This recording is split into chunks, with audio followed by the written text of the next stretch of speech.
En la cena de Navidad, mi nuera me dio un trapeador. «Deje de fingir que está enferma y limpie», me gritó. Mi hijo añadió: «Deje de usar la edad como excusa. Comes gratis todos los días, complace a los invitados por nosotros». Esa noche guardé mi ropa en una maleta y desaparecí. Pero lo que hice al día siguiente los dejó pálidos del miedo. 68 años tengo. 68 años de vida, de trabajo, de dar todo por mi familia. Y esa Nochebuena, frente a 12 personas que reían y brindaban con ponche, mi nuera Vanessa me entregó un trapeador envuelto en papel navideño. Al principio pensé que era una broma de mal gusto, pero cuando arranqué el papel dorado y vi el palo de madera, el mechudo gris, el olor a químico barato, sentí cómo se me vaciaba el estómago. Las risas se apagaron. Alguien tosió incómodo. Vanessa me miraba con esos ojos brillantes, esperando mi reacción como quien espera que un animal haga un truco. «¿Qué es esto?», susurré. «Un regalo útil, Amalia», dijo ella, pronunciando mi nombre como si escupiera una semilla. «Porque ya es hora de que deje de fingir que está enferma y limpie esta casa como debe ser». El mundo se detuvo. Sentí todas las miradas clavadas en mí. La prima de Vanessa bajó la vista. El vecino de enfrente fingió revisar su celular. Mi hijo Rodrigo, mi único hijo, ese niño que cargué 9 meses y crié con mis propias manos, se quedó callado. «Rodrigo», logré decir, buscando sus ojos. Él se levantó de la mesa, alto, fuerte, con esa camisa nueva que yo misma había planchado esa mañana. Y cuando habló, su voz sonó fría, calculada, como si llevara semanas ensayando esas palabras. «Mamá, mi esposa tiene razón. Deje de usar la edad como excusa. Usted come gratis aquí todos los días. Lo mínimo que puede hacer es complacer a los invitados por nosotros. ¿O acaso cree que mantenerla no cuesta?». Cada palabra fue un puñal. No lloré, no grité. Algo dentro de mí se congeló, como cuando el agua se vuelve hielo y todo queda suspendido, duro, inmóvil. Tomé el trapeador con manos temblorosas, asentí con la cabeza y me levanté de la mesa. «Disculpen», murmuré. «Voy a mi cuarto». Nadie me detuvo. Caminé por ese pasillo que había recorrido 1000 veces en los últimos 3 años. Pasé frente a las fotos familiares donde yo todavía sonreía. Entré a ese cuarto pequeño al fondo de la casa, el que antes era la bodega, el único espacio que me habían permitido ocupar cuando enviudé y mi hijo me ofreció vivir con ellos. «Te necesitamos, mamá», había dicho Rodrigo con lágrimas en los ojos cuando murió su padre. «No puedes quedarte sola. Ven con nosotros. Somos familia». Familia. Cerré la puerta y miré alrededor. Una cama individual pegada a la pared, un buró con mi rosario y la foto de mi difunto esposo, Sebastián. Un closet diminuto donde mi ropa colgaba apretada. En las paredes, manchas de humedad que nadie había reparado porque ese cuarto no es prioridad. 3 años viviendo ahí, 3 años siendo invisible. Y esa noche, mientras afuera seguían brindando y riendo como si nada hubiera pasado, saqué mi maleta vieja del closet. Esa maleta de tela desgastada que usé en mi luna de miel hace 46 años, cuando Sebastián me llevó a Veracruz y bailamos en la playa hasta que salió el sol. Empecé a doblar mi ropa, despacio, con cuidado. Cada prenda era un recuerdo. El suéter que usé cuando nació Rodrigo, la blusa que me puse en su graduación, el rebozo que Sebastián me regaló en nuestro aniversario número 25. Las manos me temblaban, pero no de tristeza. Temblaban de rabia, porque mientras doblaba, recordaba. Recordaba cada desaire, cada comentario, cada mirada de desprecio que había soportado desde que puse un pie en esa casa. Recordaba cuando Vanessa me prohibió usar la sala. «Es para las visitas, no para que usted se siente ahí con su tejido». Recordaba cuando me gritó porque usé su shampoo. «Cuesta 300 pesos, Amalia. Use el que está en oferta». Recordaba cuando me hizo comer en la cocina porque en el comedor solo comemos los que trabajamos. Recordaba a Rodrigo viendo todo eso y callando.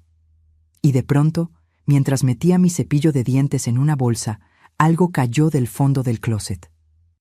Una caja de lata oxidada que había olvidado por completo. La caja donde guardaba documentos importantes. La abrí.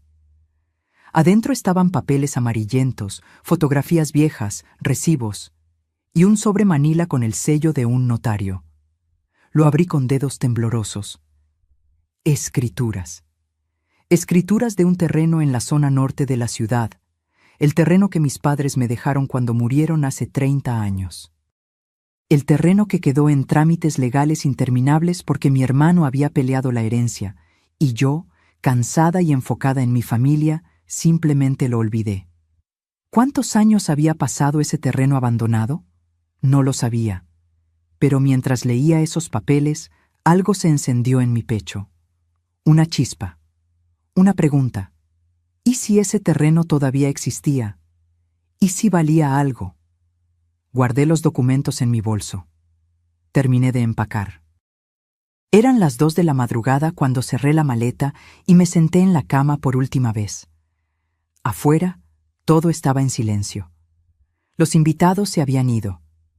Rodrigo y Vanessa seguramente dormían en su cama king size, en su recámara con aire acondicionado, en su mundo donde yo no importaba. Me puse mi abrigo, tomé mi maleta, colgué mi bolso del hombro y salí. No dejé nota, no dije adiós, no hice ruido al cerrar la puerta. Simplemente desaparecí. Mientras caminaba por la calle vacía, jalando mi maleta por el pavimento frío, miré hacia atrás una sola vez. La casa estaba oscura. Las luces navideñas parpadeaban en la ventana como si todo estuviera perfecto. Pero yo sabía la verdad. Y en ese momento, bajo las estrellas de esa madrugada de Navidad, juré que nunca más volvería a ser invisible. Si esta historia te ha tocado el corazón, suscríbete al canal para seguir conociendo testimonios reales de vida, superación y dignidad, porque nadie merece ser tratado como menos. Y ahora, déjame contarte lo que pasó después de esa noche. ¿Qué descubrí al día siguiente que hizo temblar a mi hijo y mi nuera? Lo que encontré fue más que un simple terreno olvidado. Caminé 4 cuadras antes de que las piernas me fallaran. Me senté en la banquita de una parada de autobús, jalando aire como si hubiera corrido un maratón, la maleta a mis pies, el frío de diciembre mordiéndome los huesos, y por primera vez en 3 años sentí algo que había olvidado: libertad. Dolía. Dios, cómo dolía. Pero era mía. Saqué mi celular con manos temblorosas. 3 de la madrugada. ¿A quién podía llamar a esta hora? Mis amigas del antiguo barrio hacía años que no me buscaban. Rodrigo se había encargado de alejarme poco a poco. Mamá, esas señoras solo hablan puras chismes. Mamá, mejor quédate en casa, ya está oscuro. Vanessa había sido más directa. Si va a salir, avíseme. No quiero que ande de metiche diciéndole a la gente cómo vivimos aquí. Marqué el único número que sabía de memoria. Mi hermana menor, Socorro, contestó al 5.º timbrazo, con voz dormida y alarmada. ¿Bueno? ¿Quién habla? Soy yo, Coco. Silencio. Luego un grito ahogado. ¿Amalia? ¿Qué pasó? ¿Estás bien? ¿Te hicieron algo? Necesito... Se me quebró la voz. Necesito un lugar donde quedarme. ¿Dónde estás? En la calle Morelos, cerca de la casa de Rodrigo. No te muevas, voy por ti. Socorro llegó 20 minutos después en su viejo Chevy rojo, el mismo que su esposo Gerardo le regaló hace 15 años. Se bajó del coche como una tormenta, envuelta en una bata floreada y con el cabello revuelto. Me abrazó tan fuerte que casi no podía respirar. Te juro que voy a matar a ese hijo tuyo, susurró en mi oído. No respondí, porque en ese momento, si hubiera hablado, me habría derrumbado. El camino a su casa fue silencioso. Socorro vivía del otro lado de la ciudad, en una colonia más modesta pero llena de vida. Calles estrechas, casas pintadas de colores, perros ladrando en las azoteas. todo lo contrario al fraccionamiento privado donde vivía Rodrigo, con sus jardines perfectos y sus rejas eléctricas. Cuando llegamos, Gerardo ya tenía café caliente esperando. Me sentó en su mesa de cocina, me puso una cobija sobre los hombros y no hizo preguntas. Solo me apretó la mano. «Aquí estás segura, Amalia». Socorro se sentó frente a mí, con los ojos brillantes de furia contenida. «Cuéntame todo, y no te atrevas a defenderlo». Entonces hablé. Le conté los 3 años. No solo la humillación de esa noche, sino todo lo demás. Las migajas que me daban de comida mientras ellos pedían sushi de 2,000 pesos. Las veces que Vanessa revisaba mi closet para asegurarse de que no estuviera robando. El día que me enfermé, y Rodrigo me dijo, «Si va al doctor, págueselo usted. Nosotros no somos su seguro médico». Le conté cómo me levantaba a las 5 de la mañana para limpiar la casa antes de que ellos despertaran. Cómo cocinaba, lavaba, planchaba. Cómo una vez Vanessa tiró toda mi comida del refrigerador porque ocupa mucho espacio y huele feo. Le conté que hacía meses que no compraba ropa nueva, que mis zapatos estaban rotos, que había vendido mis aretes de oro para pagar una medicina cuando me dio gripa, y Rodrigo se negó a darme dinero. Me convertí en su sirvienta, Coco, y lo peor es que yo lo permití. Socorro golpeó la mesa con tanta fuerza que las tazas saltaron. Siempre supe que esa víbora te estaba usando, desde el día que la conocí, con sus uñas postizas y su perfume caro. Pero Rodrigo me rompe el corazón. Yo cambié sus pañales cuando tú trabajabas doble turno. Yo lo cuidé cuando tuvo varicela. ¿Y así te paga? Gerardo intervino con su voz calmada. Lo importante ahora es que Amalia esté bien. Ya habrá tiempo para ajustar cuentas. Pero Socorro no terminaba. Amalia, ¿te acuerdas del terreno? Me quedé inmóvil. ¿Cuál terreno? El de papá y mamá. El que te dejaron en la herencia. ¿Nunca lo vendiste? El sobre Manila. Los papeles en mi bolso. Yo lo olvidé. Hubo problemas legales con Ramón y después te casaste, tuviste a Rodrigo, te dedicaste a tu familia y se te olvidó que tenías algo tuyo, completó Socorro. Amalia, ese terreno está en la zona norte. ¿Sabes lo que ha pasado ahí en los últimos años? Negué con la cabeza. Es la zona de mayor desarrollo inmobiliario de la ciudad. Han construido plazas comerciales, edificios de departamentos, oficinas. Ese terreno que heredaste, si todavía está a tu nombre, vale una fortuna. El corazón me dio un vuelco. Pero los trámites nunca se terminaron. Ramón peleó por su parte. Ramón murió hace 5 años, Amalia. Y cuando murió, su parte volvió a repartirse entre los herederos vivos. Es decir, tú y yo. Pero como tú eras la heredera principal en el testamento original, si nadie reclamó nada, ese terreno es tuyo. Me temblaban las manos. Saqué los papeles del bolso y los extendí sobre la mesa. Socorro los leyó con atención, pasando los dedos sobre las letras borrosas. Hay que ir mañana con un abogado, con el licenciado Esteban, el que trabajó con tu esposo. ¿Don Esteban todavía trabaja? Tiene 80 años, pero sigue activo. Y te conoce. Confía en él. Esa noche dormí en el cuarto de huéspedes de Socorro. Una cama suave, una ventana con cortinas limpias, un buró con una veladora de la Virgen de Guadalupe, tan diferente a esa bodega oscura donde había pasado 1000 noches sintiéndome como una intrusa. Pero no pude dormir. Me quedé mirando el techo, recordando cómo Rodrigo había cambiado desde que se casó con Vanessa, cómo sus visitas se volvieron escasas después de la boda, cómo, cuando Sebastián murió y yo quedé sola en esa casa grande y vacía, Rodrigo apareció con la solución perfecta. Vente a vivir con nosotros, mamá. No puedes quedarte sola. Te necesitamos. ¿Me necesitaban? ¿O necesitaban a alguien que limpiara su casa gratis? Recordé algo más. Algo que en su momento no me pareció raro, pero que ahora cobraba sentido. 6 meses después de que me mudé con ellos, Vanessa empezó a hacer preguntas. Preguntas sobre mi situación económica. Sobre si Sebastián me había dejado algo.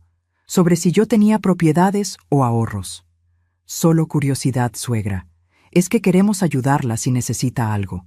Yo, inocente, le había contado todo. Que la casa donde vivía con Sebastián la habíamos vendido para pagar sus deudas médicas, que sus ahorros se habían esfumado en tratamientos, que yo solo tenía mi pensión mensual de 7,000 pesos.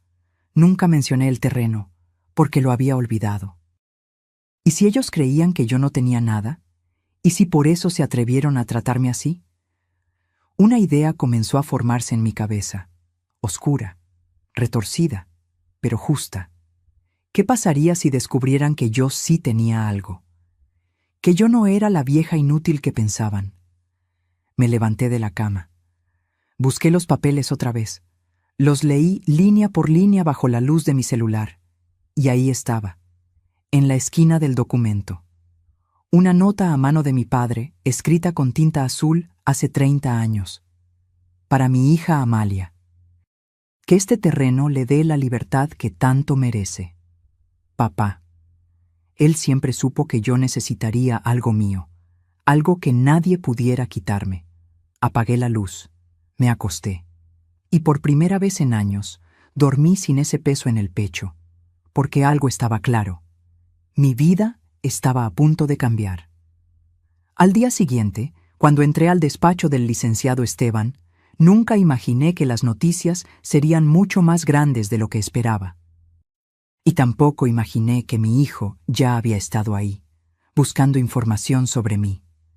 El despacho del licenciado Esteban estaba en el segundo piso de un edificio viejo del centro, de esos con escaleras de mármol desgastado y puertas de madera maciza. Socorro subió conmigo, tomándome del brazo como si temiera que fuera a desvanecerme. No estaba nerviosa, estaba hambrienta de respuestas, de justicia. De saber que mi vida no había sido solo un desperdicio de años sirviendo a gente que no me valoraba. La recepcionista, una muchacha joven con lentes modernos, nos hizo pasar de inmediato. El licenciado Esteban se levantó de su escritorio con esfuerzo, apoyándose en un bastón elegante. 80 años, pero la mirada seguía siendo afilada como un cuchillo.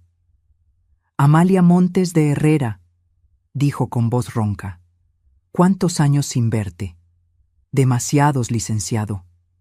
Me senté frente a él. Socorro se quedó de pie, nerviosa. El licenciado acomodó sus lentes y extendió la mano. A ver esos documentos. Le entregué el sobre manila. Él lo abrió despacio, con reverencia, como quien abre un libro antiguo. Sus ojos recorrieron las escrituras, los sellos, las firmas. Pasaron 5 minutos en silencio absoluto, solo el tic-tac del reloj de pared y el sonido de las hojas al pasar.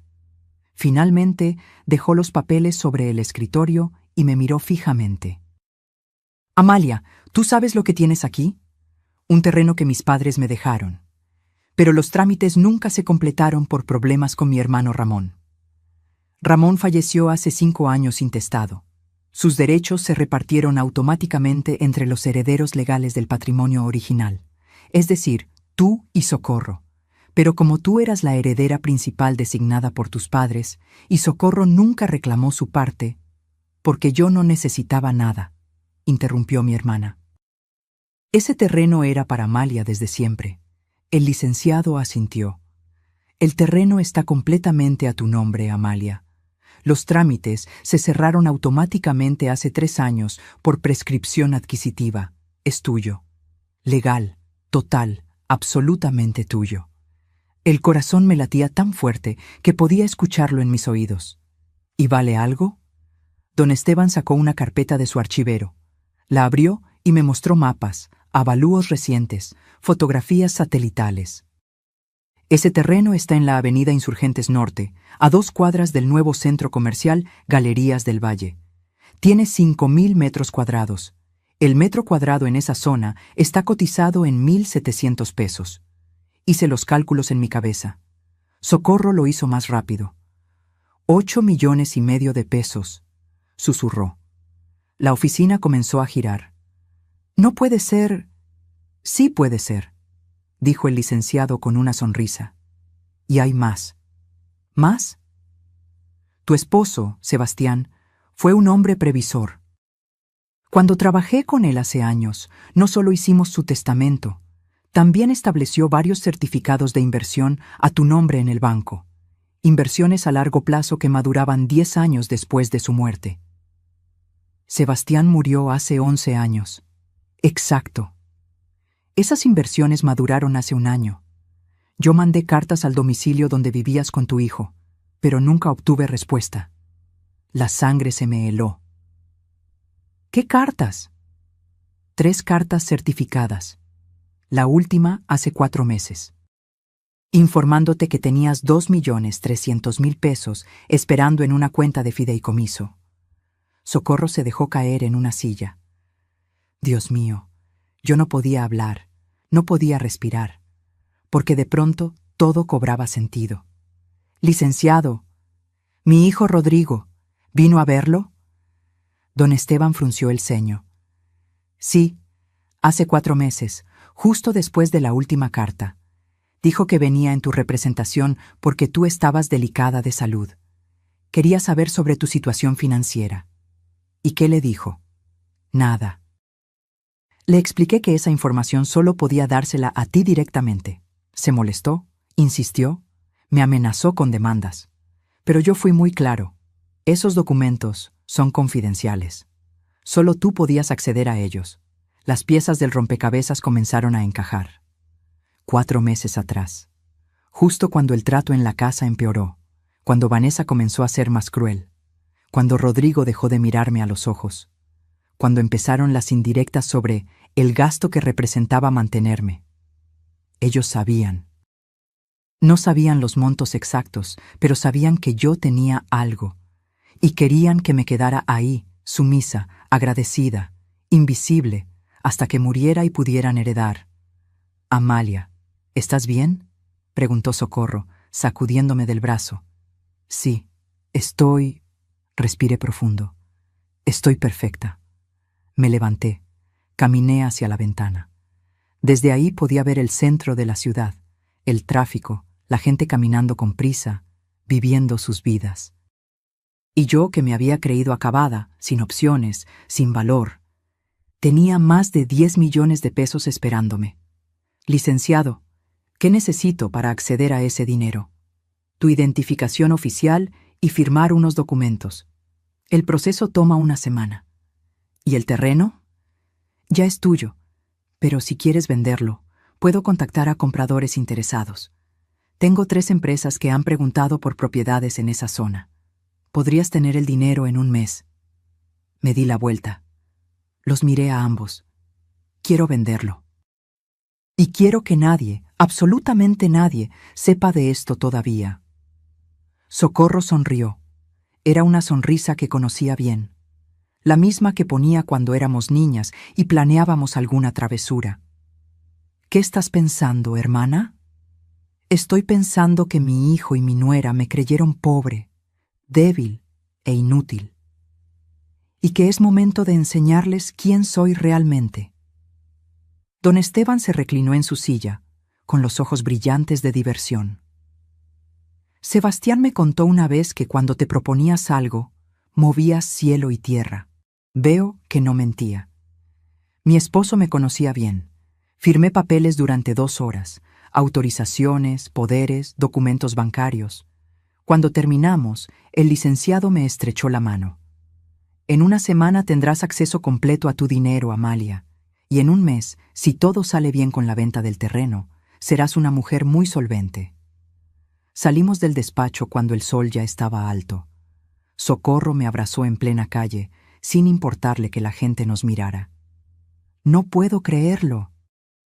No puedo creer que ese desgraciado de Rodrigo te haya tratado así sabiendo que tú tenías dinero. No sabía cuánto. Por eso fue a preguntar. ¿Y ahora qué vas a hacer? Me quedé pensando. El aire frío de diciembre me rozaba la cara.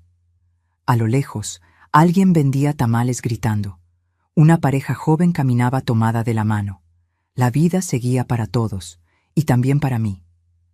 Primero, voy a descansar, a procesar todo esto. Luego, voy a enseñarles que la peor decisión que tomaron fue subestimar a una madre herida. Socorro me miró con preocupación. No hagas ninguna locura, Amalia. No voy a hacer nada ilegal, Coco. Solo voy a darles una lección que nunca olvidarán. Esa noche, de vuelta en casa de mi hermana, me senté en el cuarto de huéspedes con mi celular en la mano. Tenía 52 llamadas perdidas de Rodrigo, 38 mensajes de WhatsApp. Los leí todos.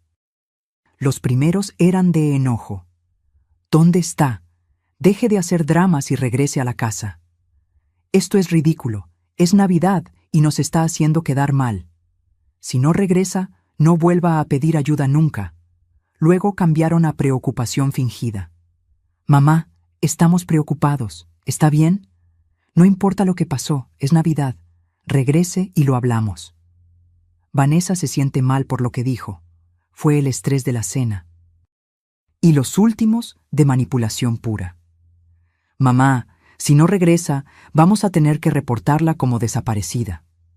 Está poniéndonos en una situación muy difícil.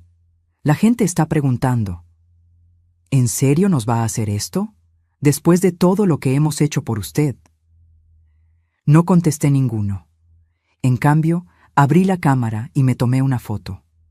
Estaba sentada en una cama cómoda, con una taza de té caliente en las manos, una cobija sobre los hombros.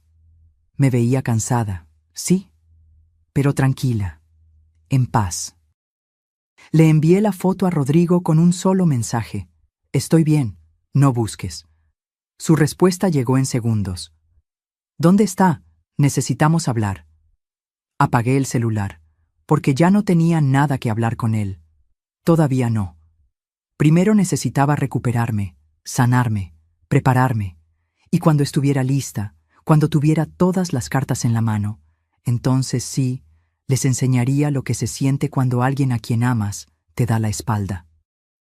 Pero lo que no sabía era que Rodrigo y Vanessa no se quedarían de brazos cruzados, y lo que hicieron después fue la gota que derramó el vaso. Pasaron 3 días. 3 días en los que no contesté una sola llamada. 3 días en los que Rodrigo bombardeó mi teléfono con mensajes cada vez más desesperados. 3 días en los que, por primera vez en años, dormí toda la noche sin despertarme con ansiedad. Socorro me cuidaba como si fuera de cristal. Me preparaba el desayuno, me acompañaba a caminar por el parque, me prestaba su ropa porque yo solo había empacado lo básico. Gerardo, su esposo, nunca preguntaba nada. Solo me apretaba el hombro cada vez que pasaba y decía, «Aquí estás en tu casa, Amalia». Pero la paz no dura cuando hay gente que no soporta perderte el control. El 4.º día, Socorro entró a mi cuarto con el celular en la mano y la cara desencajada. «Amalia, tienes que ver esto», me mostró su Facebook. Vanessa había publicado una foto mía. La foto que me habían tomado en la cena de Navidad, justo antes de que me dieran el trapeador. Yo estaba sentada a la mesa, con cara seria, los hombros caídos. Me veía exactamente como lo que era, una mujer cansada, envejecida, invisible. El texto decía, «Es difícil compartir esto, pero necesito desahogarme. Mi suegra abandonó nuestra casa en Nochebuena sin decir nada. La acogimos 3 años con amor, le dimos techo, comida, cuidados. Pero cuando le pedimos que colaborara con las tareas del hogar, algo normal en cualquier familia, se ofendió y se fue. Ahora no sabemos dónde está.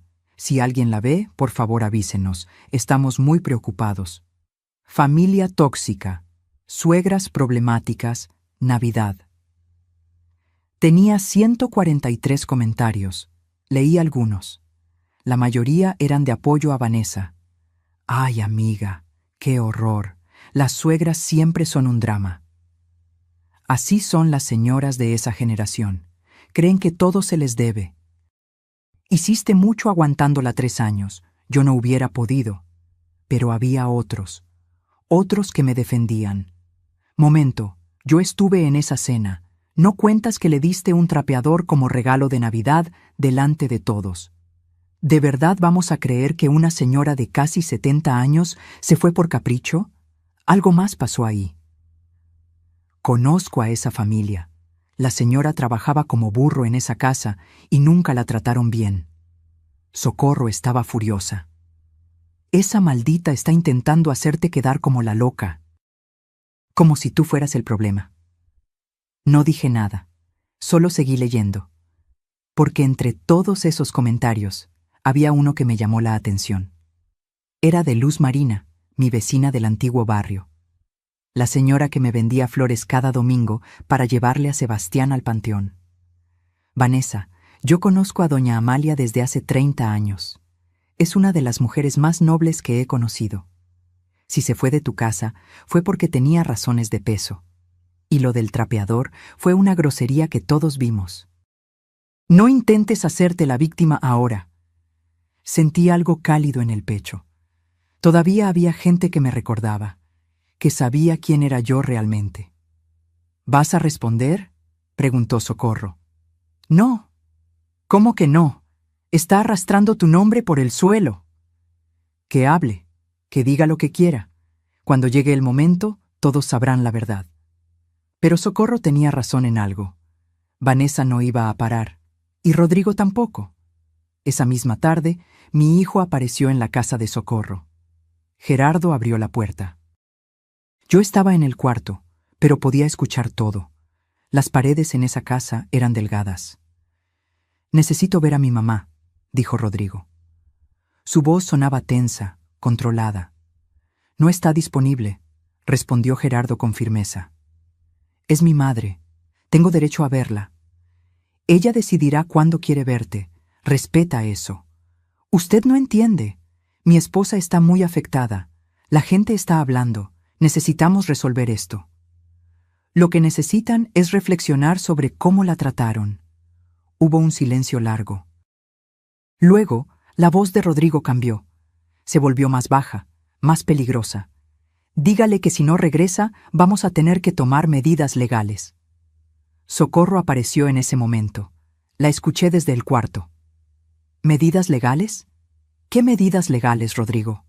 Tu mamá no te debe nada, no robó nada, no hizo nada malo.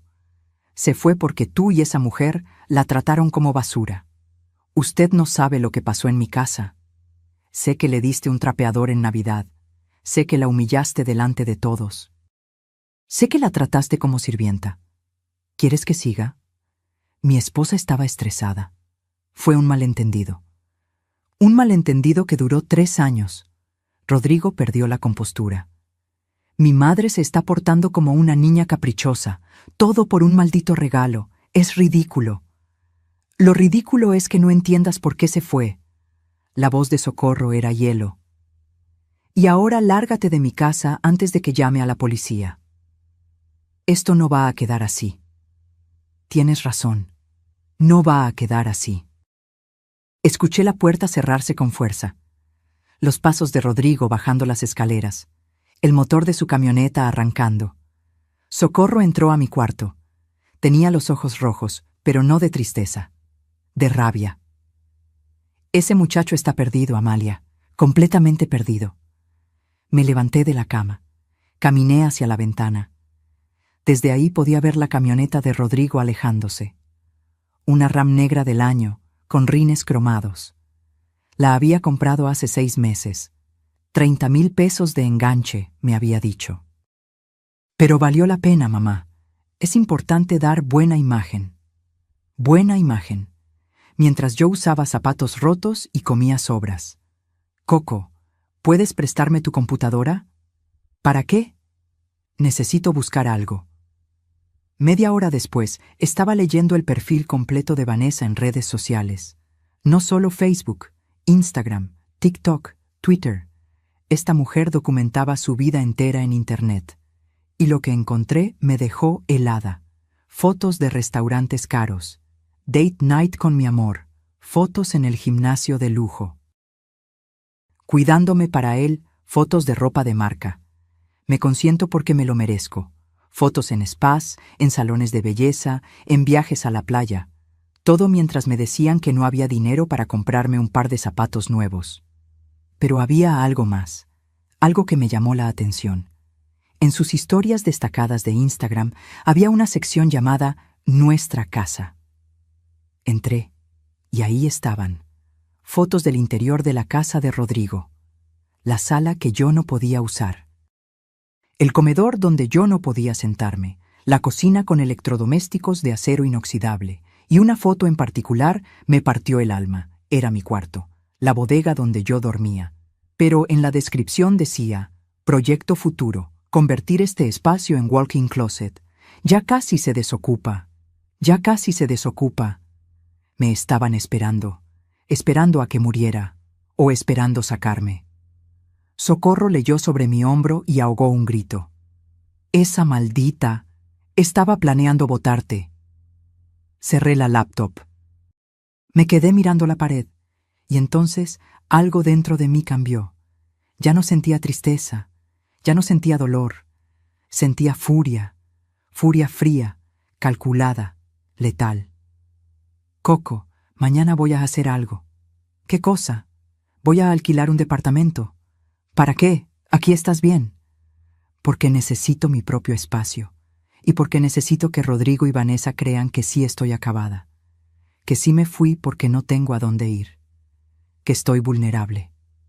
Socorro me miró con los ojos entrecerrados. ¿Qué estás planeando? Justicia, hermana. Simplemente justicia. Esa noche, antes de dormir, abrí mi celular. Tenía un nuevo mensaje de Rodrigo.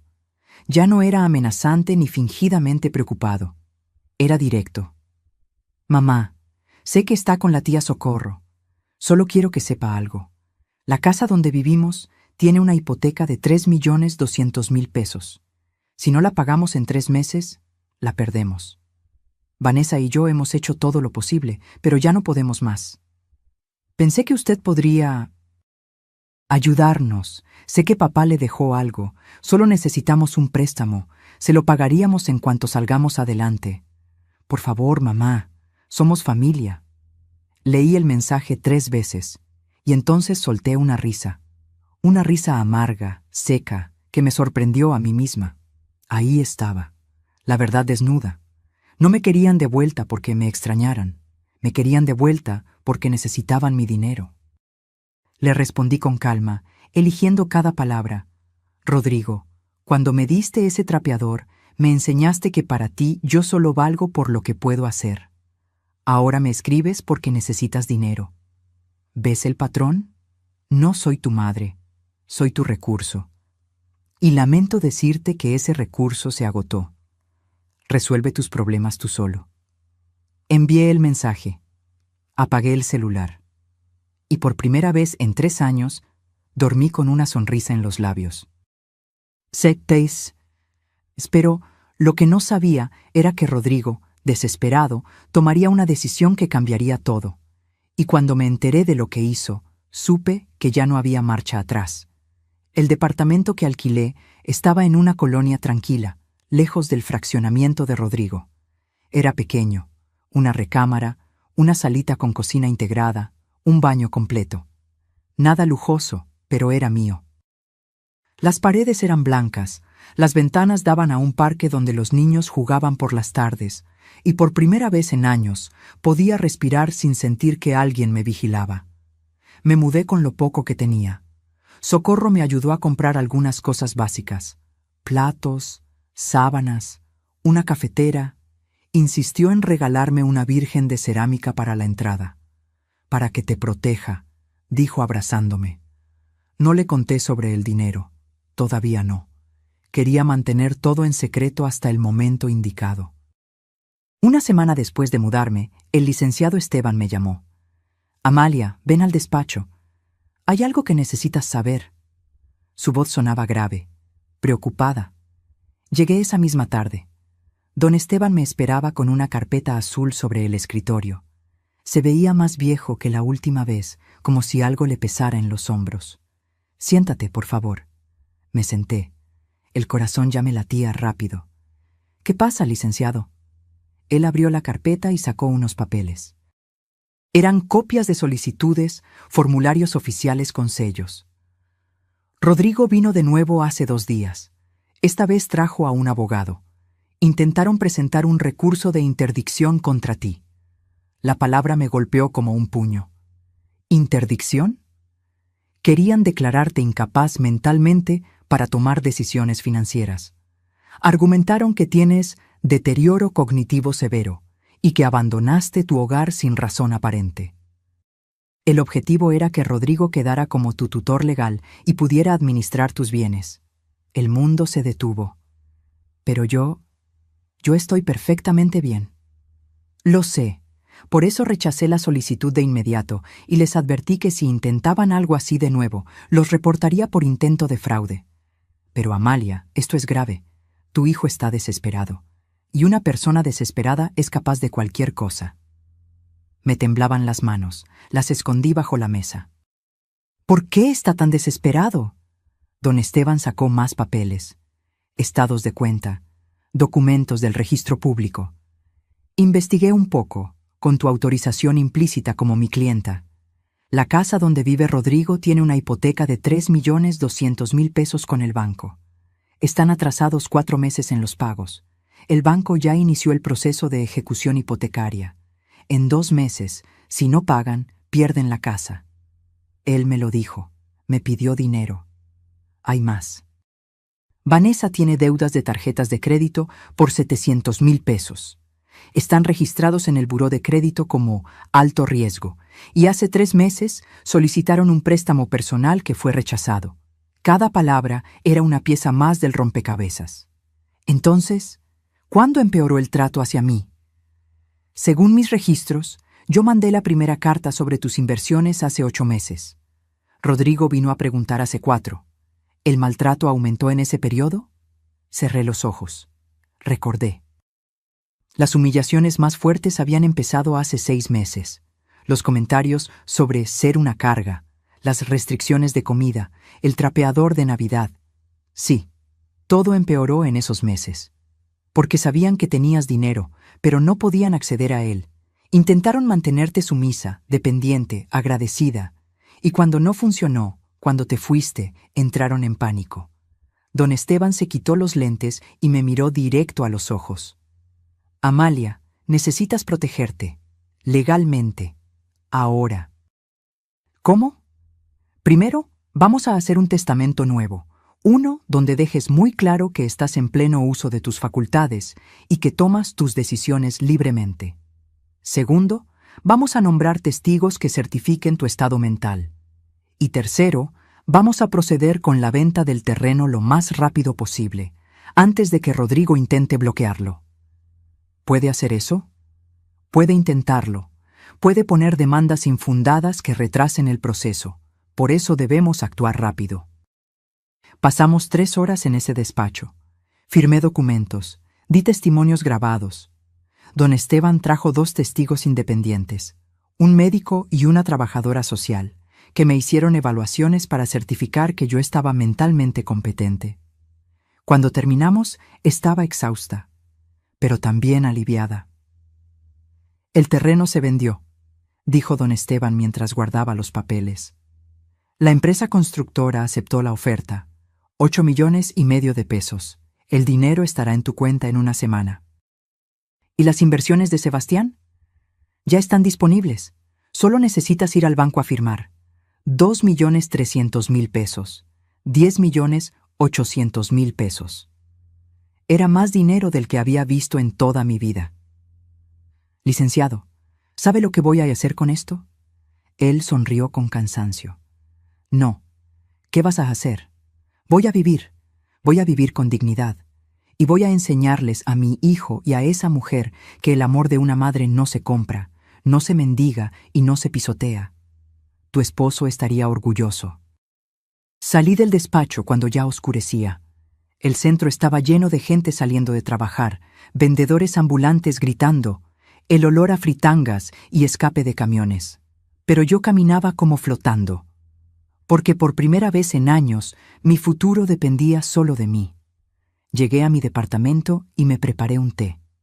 Me senté en el pequeño sillón que Socorro me había regalado y abrí mi celular.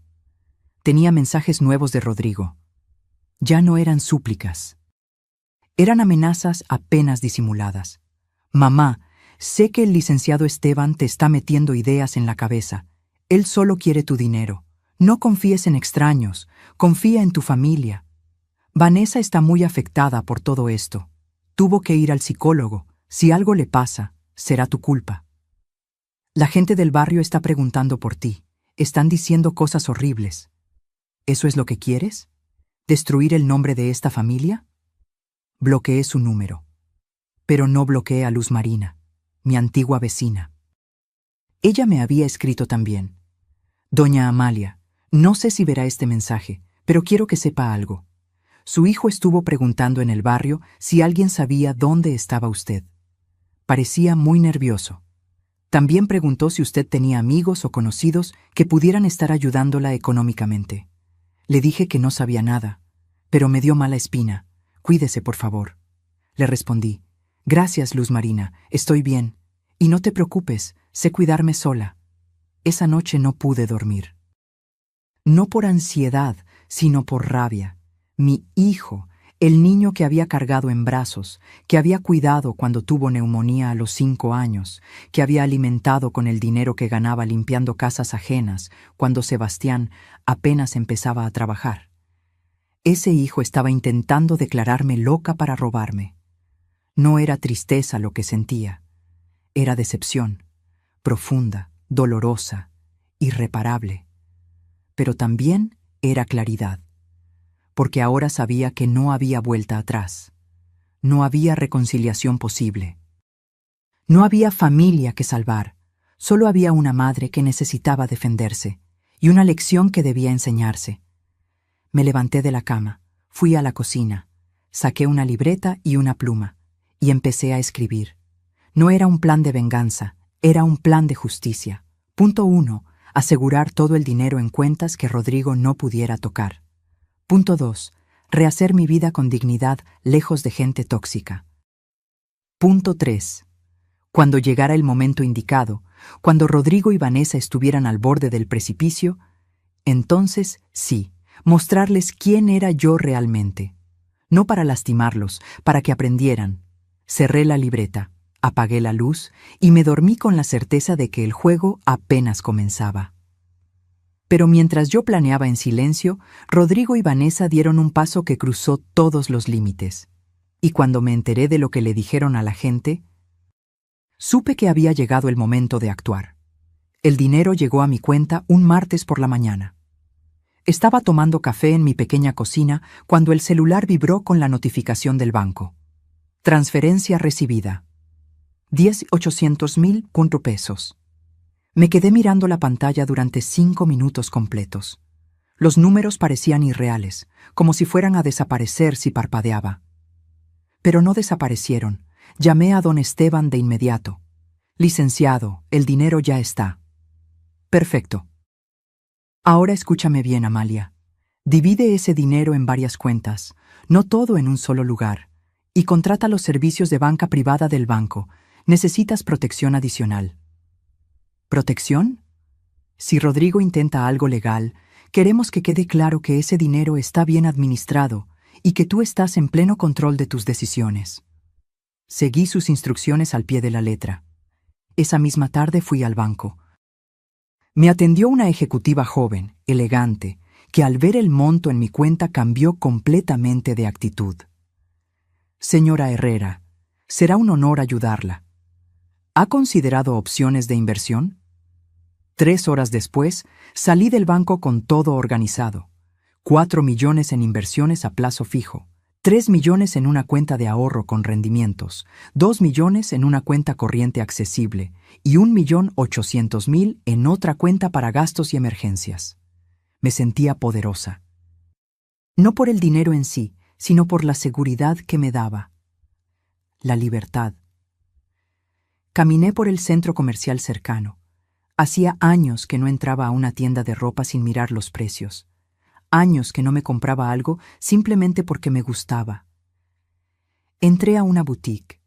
Una vendedora se acercó con sonrisa profesional. Buenas tardes, señora. ¿Busca algo en particular? Sí. Busco verme como la mujer que soy, no como la mujer que me hicieron creer que era. Ella parpadeó, confundida. Luego sonrió con complicidad. Entiendo perfectamente. Venga conmigo. Salí de ahí con 4 bolsas. Ropa nueva, zapatos cómodos pero elegantes, un abrigo de lana color vino. Gasté 12,000 pesos sin pestañear. Luego fui a la peluquería. Me corté el cabello que había traído largo y descuidado durante años. La estilista, una muchacha con mechas moradas, me aconsejó: ¿qué tal un corte bob a los hombros? Le daría un aire renovado, más juvenil. Hágalo. 2 horas después, salí de ahí con un corte moderno, el cabello pintado para cubrir las canas, y sintiéndome 30 años más joven. De regreso a mi departamento, me vi en el espejo del elevador, y no reconocí a la mujer que me devolvía la mirada. Esa mujer tenía la espalda derecha, la mirada firme, una sonrisa leve pero segura. Esa mujer ya no pedía permiso para existir. Los días siguientes fueron de reconstrucción. Me inscribí en un club de lectura que se reunía los jueves en la biblioteca municipal. Ahí conocí a Hortensia, una señora de 72 años, con un humor afilado y una risa contagiosa. Amalia, ¿verdad? Socorro me habló de ti, me dijo mientras tomábamos café después de la sesión. ¿Conoces a mi hermana? Desde hace años. Me contó por lo que pasaste. Y déjame decirte algo. Cualquier hijo que trate así a su madre no merece el apellido que lleva. Me cayó bien de inmediato. Fue Hortensia quien, 2 semanas después, me dio la información que lo cambió todo. Estábamos en su casa, tomando té de manzanilla y comiendo galletas de avena, cuando ella puso cara seria. Amalia, necesito contarte algo, pero me vas a prometer que no vas a hacer ninguna locura. El corazón me dio un vuelco. ¿Qué pasa? Vanessa anda diciendo cosas feas. ¿Qué tipo de cosas? Hortensia sacó su celular y me mostró un grupo de WhatsApp. Se llamaba Vecinas del Fraccionamiento Valle Dorado. Yo había vivido ahí cuando estaba con Rodrigo, pero nunca me habían incluido en ese grupo. Scrolleó hasta encontrar los mensajes. Eran de Vanessa, de hace 3 días. Chicas, necesito su consejo. Mi suegra nos robó dinero y desapareció. Hemos intentado hablar con ella, pero nos tiene bloqueados. Estamos considerando denunciarla. ¿Alguna sabe de un buen abogado? Sentí que la sangre me hervía. Seguí leyendo las respuestas. Ay, no, amiga. ¿Cuánto les robó? ¡Qué horror! Las suegras siempre son problemáticas. Yo conozco un abogado especialista en fraude familiar. Te paso su contacto. Pero también había otros mensajes. Mensajes que me sorprendieron. Vanessa, yo vi cómo tratabas a tu suegra. No creo que ella sea la mala aquí. Un momento, ¿no fue ella a quien le diste un trapeador en Navidad delante de todos? Mi esposo estaba en esa cena y me contó. Si tu suegra se fue, fue por algo. Y sinceramente, no me sorprende. Vanessa había respondido con furia. Ustedes no saben nada de lo que pasó en mi casa. Doña Amalia siempre fue manipuladora. Fingía estar enferma para no trabajar. Nos sacó hasta el último peso. Hortensia me quitó el celular de las manos. Ya es suficiente. No necesitas leer más. Está diciendo que le robé. Y la mitad del grupo no le cree. Pero Amalia, esto es serio. Si presenta una denuncia falsa, que la presente. Hortensia me miró sorprendida. ¿Qué? Que presente la denuncia. Que diga lo que quiera. Porque cuando llegue el momento, voy a demostrarle a todos quién es la mentirosa. ¿Tienes pruebas? Sonreí. Una sonrisa fría que me sorprendió a mí misma. Tengo algo mejor. Tengo la verdad. Y tengo recursos para defenderla. Esa noche, de regreso en mi departamento, saqué la libreta donde había escrito mi plan. Le añadí un punto nuevo. Punto 4. Dejar que se hundan solos. No intervenir. Solo observar. Porque me había dado cuenta de algo. Rodrigo y Vanessa estaban tan desesperados que estaban cometiendo errores públicos, errores que los hacían verse exactamente como lo que eran, manipuladores en bancarrota. Al día siguiente, Socorro me llamó histérica. «Amalia, Rodrigo fue a mi casa y me amenazó». «¿Qué te dijo?» «Que si no le decía dónde estabas, iba a demandarme por encubrimiento». Le dije que se fuera al diablo. Gerardo casi lo saca a golpes. Está desesperado. «¿Y tú estás bien?» «Estoy perfecta, Coco. Mejor que nunca». «Amalia, ese tono de voz me asusta». «No te asuste. Solo confía en mí». Colgué y me quedé mirando por la ventana. Afuera, los niños jugaban en el parque. Una pareja de ancianos caminaba tomada de la mano. La vida seguía su curso, ajena a los dramas personales. Mi celular vibró. Era un mensaje de un número desconocido. «Señora Amalia, soy el licenciado Torres, abogado de su hijo, Rodrigo Herrera. Me gustaría conversar con usted sobre una posible reconciliación familiar y discutir algunos asuntos patrimoniales pendientes. ¿Podríamos reunirnos?» Así que habían contratado un abogado. Le reenvié el mensaje a don Esteban. Su respuesta llegó en minutos. «No contestes. Cualquier comunicación será a través de mí. Ya me encargo». Esa noche dormí tranquila, porque sabía que Rodrigo estaba haciendo exactamente lo que yo esperaba: moverse con pánico, sin estrategia, dejando un rastro de evidencia de su desesperación. Y mientras él se hundía, yo me elevaba. Había pasado de ser la vieja invisible, la carga, la que comía gratis, a ser una mujer con recursos, con dignidad, con un plan. Y lo mejor de todo, ellos no tenían idea de lo que se les venía encima. Pero entonces, algo que no esperaba sucedió. Rodrigo tomó una decisión tan baja, tan rastrera, que supe que ya no había redención posible. Y fue en ese momento cuando decidí que había llegado la hora de enseñarles la lección que nunca olvidarían. El mensaje llegó un viernes por la tarde. No era de Rodrigo. Era de un número que reconocí de inmediato, aunque hacía años que no lo veía. Mi prima Leonor, la hermana de mi difunto esposo Sebastián. «Amalia, necesito hablar contigo. Es urgente. Por favor, llámame». Leonor vivía en Querétaro. No nos habíamos visto desde el funeral de Sebastián. Éramos cercanas antes, pero la distancia y la vida nos habían alejado. ¿Por qué me escribía ahora? Marqué su número con desconfianza. «¿Leonor?» «Amalia, gracias a Dios que contestas». Su voz sonaba angustiada. «Necesito contarte algo. Rodrigo me llamó ayer. Se me heló la sangre». «¿Qué te dijo?» «Me dijo que estás muy enferma, que tienes demencia avanzada y que te escapaste de casa. Que están desesperados buscándote porque necesitas medicamentos y cuidados especiales. Me pidió que si sabía algo de ti, se lo dijera de inmediato». Cerré los ojos, respiré profundo. «Leonor, ¿tú le creíste?» Hubo una pausa larga. Al principio sí. Me asusté mucho, pero luego pensé: si Amalia está tan enferma, ¿por qué Rodrigo no ha reportado nada oficial? ¿Por qué no ha ido a la policía? Entonces te marqué para saber la verdad. La verdad es que estoy perfectamente sana. Lo que tengo es dignidad recuperada. Le conté todo. No omití nada. El trapeador, los maltratos, las humillaciones, el intento de interdicción, las mentiras. Leonor escuchó en silencio, y cuando terminé, la oí sollozar. Sebastián se revolcaría en su tumba si supiera esto. Él adoraba a Rodrigo, pero también te adoraba a ti. Siempre decía: «Amalia es la mujer más fuerte que conozco, pero se hace la suave para no lastimar a nadie». Tu hermano me conocía bien. ¿Qué vas a hacer?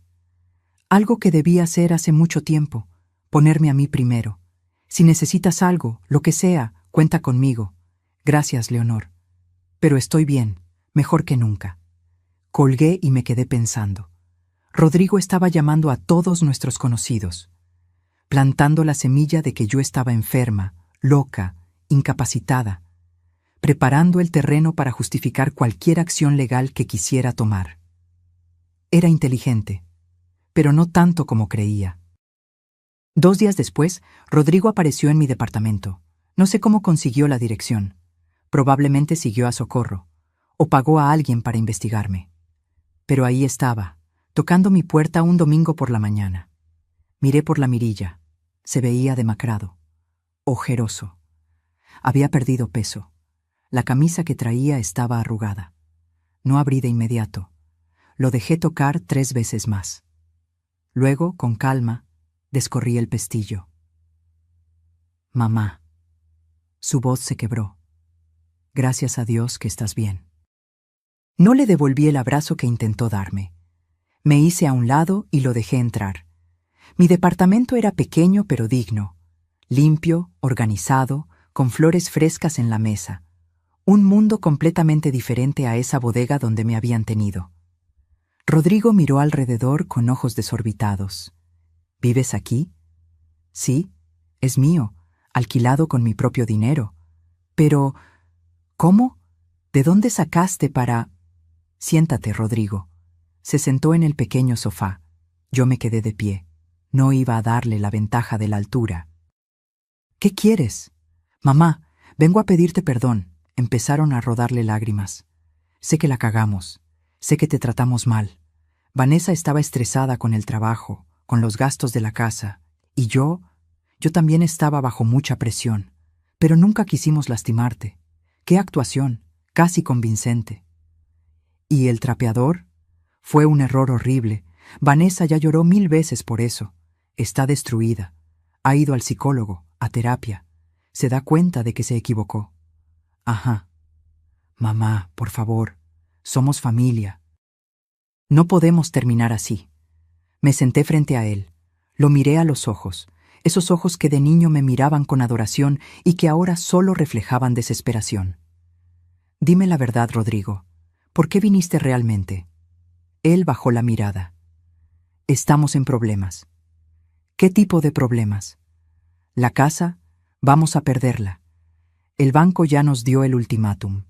Si no pagamos 1.800.000 pesos en las próximas 3 semanas, ejecutan la hipoteca. Nos quedamos en la calle. Ahí estaba, la verdad desnuda. ¿Y qué esperas que haga yo?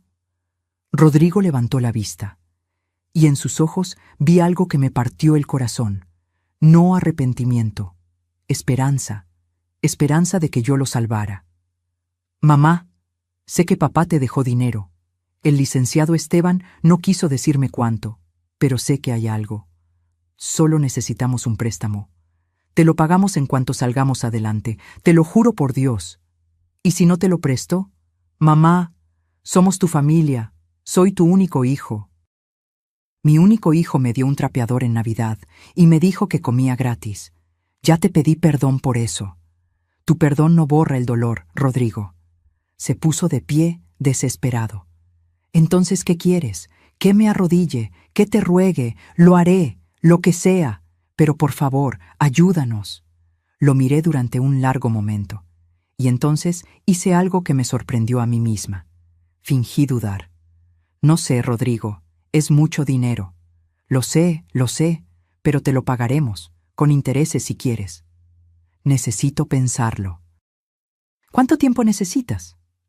1 semana. Se le iluminó la cara. Realmente creyó que lo había convencido. Gracias, mamá. Gracias. No sabes lo que esto significa para nosotros. Lo acompañé a la puerta. Antes de irse, intentó abrazarme de nuevo. Esta vez lo permití, pero sentí su abrazo como lo que era. La trampa de un cazador desesperado. Cuando se fue, llamé a don Esteban. Licenciado, Rodrigo vino a pedirme dinero. ¿Le dijiste que no? Le dije que lo pensaría. Silencio al otro lado. Amalia, ¿qué estás planeando? Voy a darles lo que quieren, pero con condiciones. ¿Qué tipo de condiciones? Las mías. Los siguientes días fueron de preparación meticulosa. Don Esteban y yo diseñamos un documento, un contrato de préstamo familiar con cláusulas muy específicas. Y un testamento nuevo, blindado, con testigos y certificaciones médicas que dejaban claro que yo estaba en pleno uso de mis facultades. También hice algo más, algo que me dolió, pero era necesario. Contraté a un investigador privado. Necesito que averigüe todo sobre la situación financiera de mi hijo y su esposa, le dije al hombre, un tipo de 50 años con cara de no sorprenderse de nada. Deudas, gastos, movimientos bancarios, todo lo que sea legal obtener. ¿Tiene algo específico que busque? Quiero saber si han mentido sobre algo, si hay gastos ocultos, si hay algo que no cuadre con su historia de víctimas. El investigador entregó su reporte 5 días después. Y lo que encontré me confirmó todo lo que necesitaba saber. Vanessa había gastado 120,000 pesos en el último año en tratamientos estéticos, ropa de marca y viajes. Rodrigo había comprado una motocicleta de 80,000 pesos hace 3 meses que escondía en casa de un amigo. Habían renovado completamente su recámara y baño principal con 200,000 pesos en acabados de lujo. Todo mientras me decían que no había dinero para comprarme zapatos. Guardé el reporte en una carpeta. Y esperé. El sábado, Rodrigo volvió. Esta vez con Vanessa. Ella traía un vestido sencillo, sin maquillaje, el cabello recogido, tratando de verse humilde, arrepentida. «Doña Amalia», dijo con voz temblorosa, «sé que no merezco su perdón. Lo que hice fue imperdonable, pero le juro que he cambiado. He ido a terapia, he trabajado en mí misma. Solo le pido una oportunidad de demostrárselo. ¡Qué gran actriz! Siéntense», dije. Se sentaron juntos en el sofá, tomados de la mano. La pareja perfecta en crisis. Saqué los documentos que don Esteban había preparado. Si voy a prestarles dinero, será bajo mis condiciones. Las que sean, dijo Rodrigo de inmediato. Primero, es un préstamo, no un regalo. Firmarán un pagaré legal. Tienen 2 años para pagarlo con un interés del 10% anual. Perfecto. Segundo, como garantía, la casa quedará a mi nombre hasta que terminen de pagar. Rodrigo palideció. Mamá, eso es lo que pasa cuando pides dinero prestado. Se llama garantía. Vanessa le apretó la mano. Está bien, Rodrigo, lo importante es no perder la casa. Tercero, continué, si incumplen un solo pago, yo tomo posesión de la propiedad de inmediato, sin apelaciones. Mamá, eso es muy duro. La vida es dura, hijo. ¿Aceptan o no? Se miraron entre ellos. Vanessa asintió primero. Rodrigo, con la mandíbula tensa, también asintió. Aceptamos. Entonces firmen. Firmaron. Cada hoja, cada cláusula. Don Esteban había venido como testigo, junto con Socorro y Gerardo. Cuando terminaron, Rodrigo me miró con ojos húmedos. Gracias, mamá. No sabes cuánto significa esto. Oh, créeme, dije con una sonrisa que no les gustó. Sé exactamente lo que significa. Les transferí el 1,800,000 pesos esa misma tarde. Salieron de mi departamento aliviados, pensando que habían ganado, pero no sabían que yo acababa de tender la trampa perfecta. Porque en ese contrato había una cláusula que no habían leído con cuidado. Una cláusula que decía: en caso de comprobarse que el deudor mintió sobre su situación financiera o realizó gastos suntuarios durante el periodo de endeudamiento, el préstamo se vuelve exigible de inmediato. Y yo tenía un reporte de investigación que demostraba exactamente eso. Socorro me miró cuando todos se fueron. Hermana, ¿qué hiciste? Les di suficiente cuerda para que se colgaran solos. ¿Y ahora? Ahora espero. Y cuando llegue el momento, corto la cuerda. Lo que no sabían Rodrigo y Vanessa era que mi venganza no sería gritada. Sería servida fría, legal y devastadoramente efectiva. Y cuando llegara el momento de cobrar, nadie iba a salvarlos. Pasaron 6 semanas. 6 semanas en las que Rodrigo y Vanessa pagaron la hipoteca atrasada y respiraron aliviados, creyendo que habían salvado su mundo perfecto. 6 semanas en las que yo me dediqué a reconstruirme por completo. Me inscribí en clases de yoga. Comencé a caminar todas las mañanas por el parque.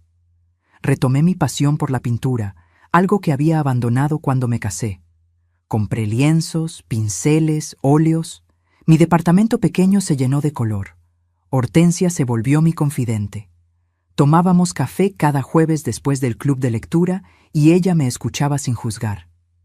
«Te ves distinta, Amalia», me dijo un día. «Como si te hubieras quitado un peso de encima». Me quité varios pesos, 10 millones para ser exacta. Ella soltó una carcajada que hizo que toda la cafetería volteara. Pero no todo era paz. Rodrigo me llamaba cada semana, siempre con el mismo tono falso de hijo arrepentido. «Mamá, ¿cómo estás? Te extraño mucho». «Estoy bien, Rodrigo. ¿Cuándo vienes a visitarnos? La casa se siente vacía sin ti». Mentiras, todas mentiras, porque el investigador privado seguía mandándome reportes. Y en esos reportes yo veía la verdad. Vanessa había publicado en Instagram una foto de su nuevo walk-in closet. Mi antigua habitación, la bodega donde dormí 3 años, ahora era un vestidor lleno de zapatos y bolsas de marca. La foto tenía un pie que decía: «Por fin terminamos la remodelación. A veces los cambios son necesarios. Los comentarios eran predecibles. Quedó hermoso, amiga. Te lo mereces». ¿Y tu suegra? Vanessa había respondido ese último: «Ella está mejor donde está». Todos ganamos. Guardé capturas de pantalla de todo. Era mediados de febrero cuando decidí que había llegado el momento de la primera revelación. Llamé a Rodrigo. «Hijo, quiero invitarte a cenar, a ti y a Vanessa». Silencio sorprendido al otro lado. «¿En serio, mamá? ¿En serio? Para hablar del futuro. Creo que es hora de que arreglemos las cosas como familia». «Me encantaría. ¿Cuándo?» «Este sábado, en el restaurante Casa Bella, el del centro, a las 8 de la noche. Ahí estaremos». «Gracias, mamá. Esto significa mucho». Colgué y marqué a don Esteban. «Licenciado, necesito que esté en el restaurante Casa Bella este sábado a las 8. Discreto, en una mesa aparte, como testigo. ¿Va a pasar algo?» «Va a pasar la verdad. El sábado llegué al restaurante media hora antes. Casa Bella era un lugar elegante, pero no ostentoso. Manteles blancos, velas en las mesas, música de piano en vivo. Había reservado una mesa en el rincón, con privacidad pero visible. Don Esteban ya estaba ahí, en una mesa del otro lado del salón, leyendo un periódico. Me saludó con un gesto discreto. Rodrigo y Vanessa llegaron puntuales. Ella traía un vestido negro sencillo, maquillaje suave. Él, un saco sport azul marino, tratando de verse respetables. «Mamá», Rodrigo me besó la mejilla. «Te ves muy bien». «Gracias, siéntense». Ordenamos la cena. Yo pedí salmón, ellos, cortes de carne caros, por supuesto. Durante la entrada hablamos de trivialidades, el clima, las noticias. Vanessa me preguntó por mi departamento con falso interés. «¿Es cómodo donde vive, doña Amalia?» «Muy cómodo. Es pequeño, pero es mío. Puedo respirar». Ella captó el énfasis en respirar y desvió la mirada. Cuando llegó el plato fuerte, decidí empezar. «Rodrigo, quiero hablar sobre el préstamo». Él se tensó. «Claro, mamá. Todo va muy bien. Vamos a empezar a pagarte en marzo, como acordamos». «Eso me da gusto, pero hay algo que necesito aclarar». Saqué una carpeta de mi bolso. La puse sobre la mesa. Vanessa la miró con recelo. «¿Qué es eso?» «Información. Información que obtuve de forma completamente legal». Abrí la carpeta. Saqué los reportes del investigador, las capturas de pantalla de Instagram, los estados de cuenta que el investigador había conseguido a través de fuentes públicas. «Rodrigo, ¿recuerdas que me dijiste que estaban en bancarrota? ¿Que no tenían dinero ni para comer?» «Mamá, yo nunca dije...» «Lo dijiste. Y Vanessa también. Me dijeron que estaban desesperados, que todo era por la hipoteca, que habían hecho todo lo posible para pagar». Puse sobre la mesa la foto del walk-in closet. «¿Esto es hacer todo lo posible?» Vanessa palideció. Eso es viejo. Está fechado hace 3 semanas, justo después de que les presté el dinero. Puse más fotos. Vanessa en un spa, Rodrigo en un restaurante de sushi con amigos, recibos de compras en tiendas departamentales. Gastaron 180,000 pesos en los últimos 2 meses. En lujos, mientras me decían que no tenían ni para comer. Rodrigo intentó tomar los papeles. Lo detuve con la mano. No los toques, son copias. Los originales están con mi abogado. Mamá, esto es un malentendido. ¿Malentendido? Mi voz se elevó lo suficiente para que las mesas cercanas voltearan. ¿Malentendido es mentirme? ¿Malentendido es tratarme como basura mientras ustedes vivían como reyes? Vanessa intentó levantarse. Rodrigo la detuvo. Doña Amalia, no es lo que parece. Siéntate, ordené. Algo en mi tono la hizo obedecer. Voy a decirles algo que debí decirles hace mucho tiempo. Ustedes no me necesitaban. Me usaron. Me tuvieron 3 años limpiando su casa, cocinando su comida, aguantando sus humillaciones. Y cuando ya no les fui útil como sirvienta, me quisieron útil como banco. Mamá, por favor. No he terminado, Rodrigo. Me puse de pie. Los miré desde arriba. ¿Saben lo que se siente que tu propio hijo te diga que comes gratis? ¿Que te trate como si fueras una carga? Yo te di la vida. Te cuidé cuando estabas enfermo. Trabajé doble turno para pagarte la universidad. Y tú me pagaste con un trapeador. Las lágrimas comenzaron a rodar por mis mejillas, pero no de debilidad, de rabia liberada. Ese trapeador fue el mejor regalo que me dieron, porque me despertó.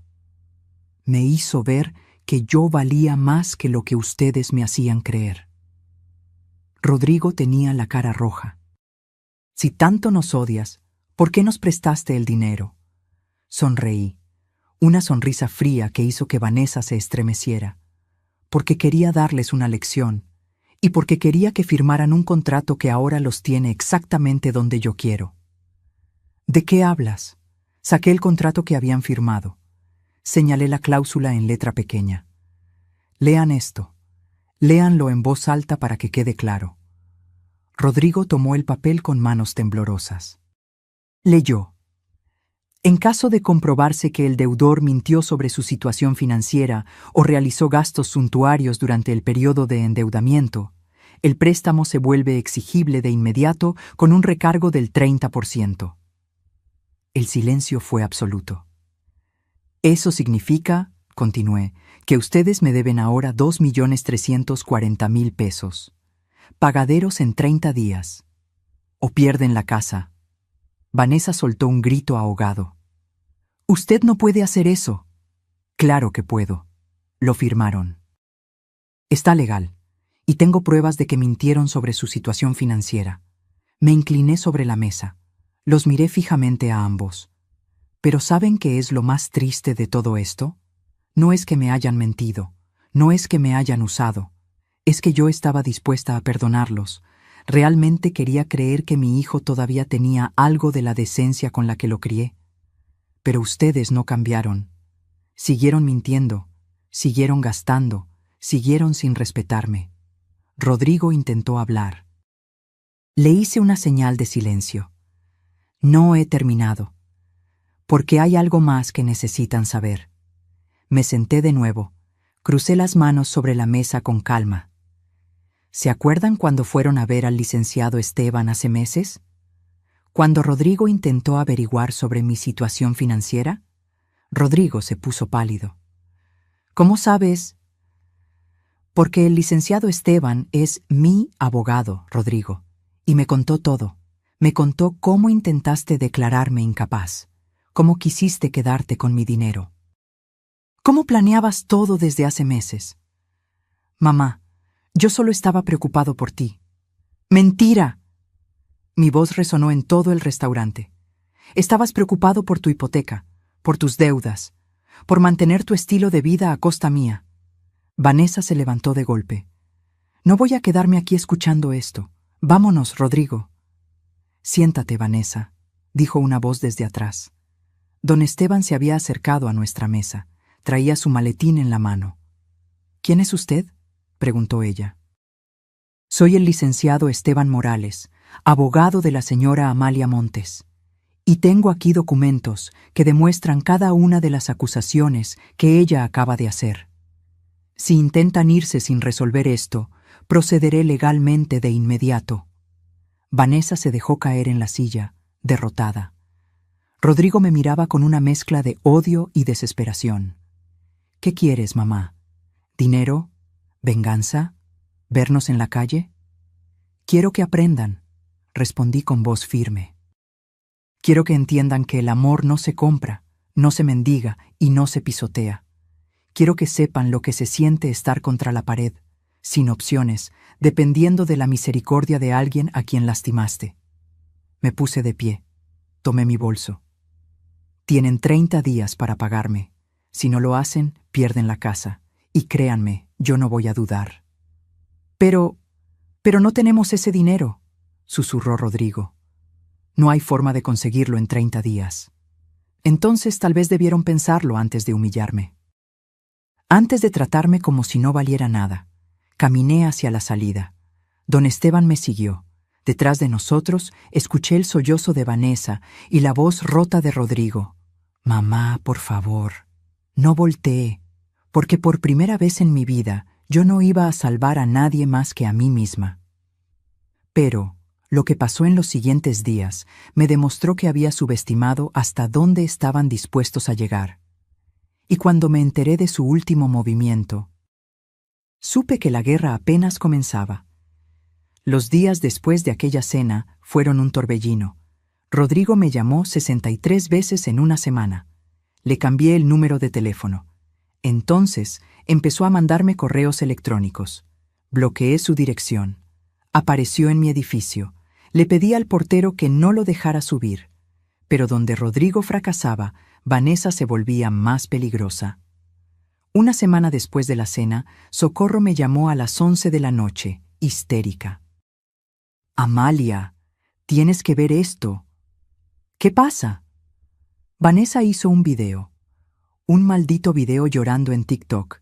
Ya tiene más de 50,000 vistas. Me mandó el enlace. Lo abrí con el estómago revuelto. Ahí estaba Vanessa, sentada en su sala, con los ojos rojos e hinchados, el maquillaje corrido, hablando entre sollozos a la cámara. «Hola a todos. Nunca pensé que tendría que hacer esto, pero necesito que me escuchen. Mi suegra, a quien acogimos en nuestra casa por 3 años, nos está extorsionando. Nos prestó dinero para salvar nuestra casa y ahora está usando cláusulas abusivas para quitárnosla. Dice que mentimos, pero solo hemos tratado de sobrevivir. Mi esposo está destrozado. Yo estoy en terapia. No sé qué hacer. Si alguien conoce un abogado que nos pueda ayudar pro bono, por favor, escríbanme. No tenemos a dónde ir. Ayuda. Q familias tóxicas. Q's extorsión». Los comentarios eran una mezcla. «Ay no, amiga, qué horrible situación. Las suegras siempre son el problema». Pero también había otros. «Momento, ¿no eres la misma que le dio un trapeador a su suegra en Navidad? Algo no cuadra aquí. ¿Por qué no muestras el contrato que firmaste? Si firmaste algo, es tu responsabilidad. No culpes a otros». Me recosté en mi cama, respirando profundo. Vanessa estaba jugando la carta de la víctima pública. Era lista, pero yo había aprendido a ser más lista. Al día siguiente, fui al despacho de don Esteban con una propuesta. «Licenciado, quiero hacer esto bien. Quiero que todo sea legal, transparente, irrefutable». «¿Qué tienes en mente?». «Quiero hacer una oferta final, una oportunidad real de que paguen, pero con testigos, grabaciones, todo documentado, para que cuando llegue el momento de tomar la casa, nadie pueda decir que no les di opciones». Don Esteban sonrió con aprobación. «Eres más inteligente de lo que ellos creen. Preparamos todo meticulosamente. Una reunión formal en el despacho, con escribano público presente. Con todo grabado en video para efectos legales. Le mandé la citación a Rodrigo a través del licenciado. Reunión el viernes 10 de marzo a las 10:00 am en el despacho del Lic. Esteban Morales. Asistencia obligatoria según términos del contrato. Se discutirá propuesta de solución. Llegaron puntuales, pero se veían acabados. Rodrigo había perdido más peso. Tenía ojeras profundas.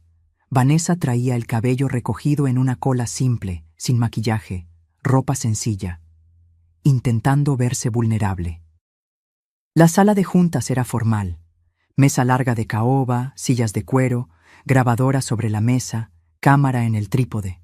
El escribano público, un señor de 60 años con lentes gruesos, ya estaba sentado revisando documentos. «Buenos días», dije cuando entraron. No respondieron, solo se sentaron del otro lado de la mesa.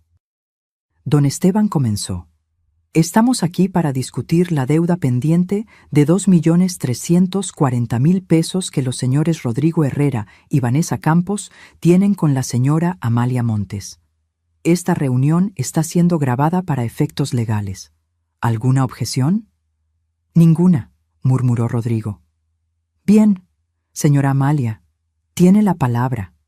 Me incliné hacia adelante, con las manos entrelazadas sobre la mesa.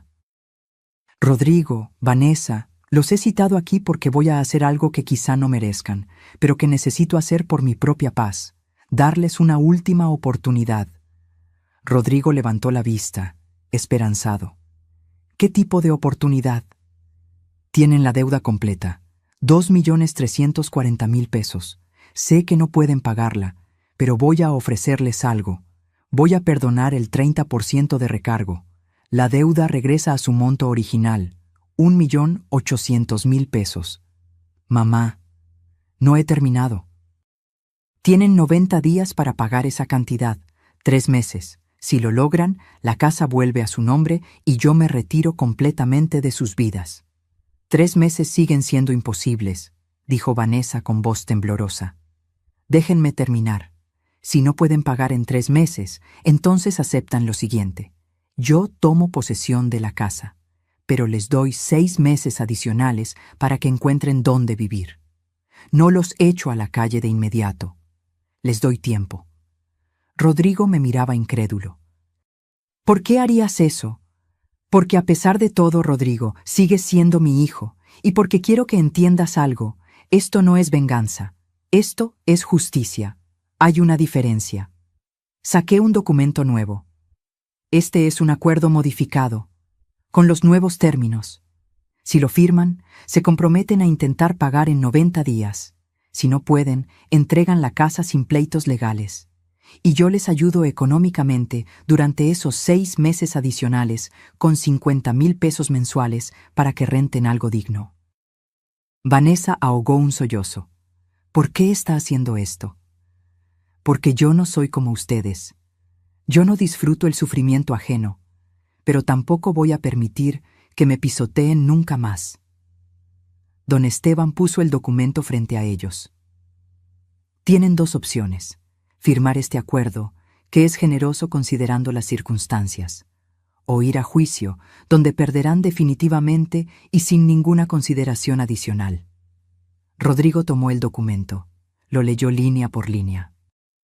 Las lágrimas comenzaron a rodarle por las mejillas. «No vamos a conseguir el dinero en 3 meses, mamá. Tú lo sabes». «Lo sé. Por eso este acuerdo es realista. Les estoy dando tiempo y apoyo para que salgan adelante. Pero la casa, Rodrigo, la casa ya no es suya. Eso es consecuencia de sus decisiones». «La casa donde pensábamos formar nuestra familia», susurró Vanessa. La miré directo a los ojos. «Esa casa donde me tuvieron en una bodega, donde me humillaron. Donde convertiste mi cuarto en tu closet antes de que siquiera me fuera. No me hables de familia, Vanessa. Tú no sabes lo que esa palabra significa». Ella bajó la mirada. Rodrigo tomó la pluma. Miró el documento durante un largo minuto. Luego, con mano temblorosa, firmó. Vanessa lo siguió. El escribano certificó las firmas. «Listo», dijo don Esteban. «Tienen 90 días a partir de hoy. 10 de junio es la fecha límite. Si para entonces no han pagado, procederemos con la transferencia de propiedad».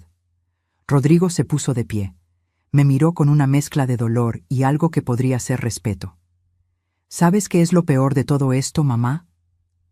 ¿Qué? Que tú tenías razón, sobre todo, y yo fui demasiado ciego para verlo. No eras ciego, Rodrigo, solo eras egoísta. Salieron del despacho en silencio. Cuando la puerta se cerró, don Esteban se reclinó en su silla. Fuiste generosa. Fui justa. ¿Y ahora? Ahora espero. Y vivo mi vida. Los siguientes 3 meses fueron los más tranquilos que había tenido en años. Me inscribí en clases de pintura en una galería local. Mi instructor, un artista joven llamado Mateo, me dijo que tenía talento natural. Vendí mi primer cuadro por 3,000 pesos. No era mucho, pero el sentimiento de crear algo con mis propias manos, algo que alguien valoraba, era invaluable. Hortensia se convirtió en mi mejor amiga. Viajamos juntas a Oaxaca por una semana. Comimos mole, compramos alebrijes, caminamos por las calles coloniales. Me sentí joven de nuevo. Socorro me visitaba cada domingo. Cocinábamos juntas, reíamos, recordábamos nuestra infancia. Me dijo una vez, no te había visto así de feliz desde antes de que Sebastián muriera. Es que por fin volví a ser yo, Coco. Rodrigo me escribió 2 veces durante esos 3 meses. Correos electrónicos formales. Mamá, hemos estado ahorrando, pero es difícil. Solo quiero que sepas que lo estamos intentando. No respondí. No había nada que decir. El 9 de junio, un día antes de la fecha límite, don Esteban me llamó. Amalia, Rodrigo acaba de depositar 2 millones de pesos. Me quedé helada. ¿Qué? No sé de dónde sacó el dinero, pero lo hizo. Está completo. 2 millones. Te sobrepasó incluso la cantidad requerida. ¿Cómo es posible? Eso tendrás que preguntárselo a él. Llamé a Rodrigo. Contestó al primer timbrazo. Hola, mamá. ¿De dónde sacaste el dinero? Suspiró largo. Vendimos todo. La motocicleta, el coche de Vanessa, joyas, muebles. Pedí préstamos a amigos. Mi jefe me adelantó 6 meses de sueldo. Y vendimos el walk-in closet. Cada bolsa, cada zapato, cada cosa de marca, todo. Vanessa aceptó eso. Vanessa está en terapia real ahora. No por show, sino de verdad. Cuando vio que íbamos a perder todo, algo cambió en ella. O tal vez solo se dio cuenta de lo que realmente importa. Hubo un silencio largo. Mamá, sé que el dinero no borra lo que hicimos. Sé que probablemente nunca me perdones. Pero quiero que sepas algo. Estos 3 meses fueron los peores de mi vida. Y también los más importantes. Porque entendí lo que se siente estar desesperado, sin opciones, dependiendo de la misericordia de alguien. Entendí lo que te hicimos sentir durante 3 años. Las lágrimas comenzaron a rodar por mis mejillas. Rodrigo, no espero que me perdones. Solo espero que algún día, cuando me veas, no sientas dolor. Eso sería suficiente para mí. Colgó antes de que pudiera responder. Y así llegamos al final de esta historia. Pero aún faltaba el cierre verdadero. El momento donde yo decidí qué hacer con todo lo que había ganado y con todo lo que había perdido. 3 meses después. Era septiembre. El aire comenzaba a refrescar en las mañanas. Las jacarandas florecían en el parque frente a mi departamento, pintando las banquetas de morado. Yo estaba en mi pequeña terraza, tomando café y pintando un lienzo, un paisaje de Oaxaca que había fotografiado en mi viaje con Hortensia. Los colores cálidos me hacían sentir en paz. Mi celular vibró. Era don Esteban. Buenos días, Amalia. ¿Tienes tiempo hoy? Hay algo que necesitamos discutir. ¿Pasó algo? Nada malo. Solo necesito que vengas al despacho. Llegué 1 hora después. Don Esteban me esperaba con una sonrisa misteriosa y una carpeta sobre el escritorio. Siéntate. Tengo noticias. ¿Qué tipo de noticias? Abrió la carpeta y sacó documentos. Rodrigo y Vanessa han cumplido religiosamente con todo. Pagaron la deuda completa hace 3 meses. Pero además Han estado depositando dinero adicional en una cuenta de garantía. 500 pesos semanales. Como muestra de compromiso, dijeron. Me quedé sin palabras. ¿Por qué harían eso? Creo que realmente cambiaron, Amalia. O al menos están intentándolo. Miré los estados de cuenta. Efectivamente, ahí estaban los depósitos. Pequeños pero constantes. 20 semanas seguidas. Hay algo más, continuó don Esteban. Rodrigo me pidió que te diera esto. Me entregó un sobre. Lo abrí con manos temblorosas. Adentro había una carta escrita a mano. La letra de Rodrigo, esa que yo le había enseñado cuando tenía 6 años. Mamá, sé que una carta no borra 3 años de maltrato. Sé que el dinero no compra perdón. Pero necesito que leas esto, aunque nunca quieras volver a hablarme. Vanessa y yo vendimos la casa. Sí, aunque ya habíamos pagado la deuda, decidimos venderla. No podíamos seguir viviendo en un lugar que representaba todo lo que hicimos mal. Cada cuarto me recordaba cómo te tratamos, el comedor donde no te dejábamos sentarte, la sala que te prohibimos usar, esa bodega donde te tuvimos como si no fueras nadie. Vendimos la casa en 7 millones de pesos. Pagamos lo que quedaba de hipoteca, y con lo que sobró, hicimos algo que espero te haga sentir, no sé si orgullosa, pero al menos menos decepcionada. Donamos 2 millones de pesos a un refugio para personas mayores que sufren maltrato familiar. En tu nombre. El refugio ahora se llama Casa Amalia. También compramos un departamento pequeño, sin lujos. 2 recámaras, una sala sencilla. Aprendimos a vivir con menos. ¿Y sabes qué descubrimos? Que somos más felices así. Vanessa está trabajando. Dejó su obsesión con las apariencias. Vende repostería desde casa. Hace pies y pasteles. Le va bien. Yo sigo en mi trabajo, pero ahora ahorro cada peso. Ya no tenemos deudas. Mamá, nunca voy a dejar de arrepentirme.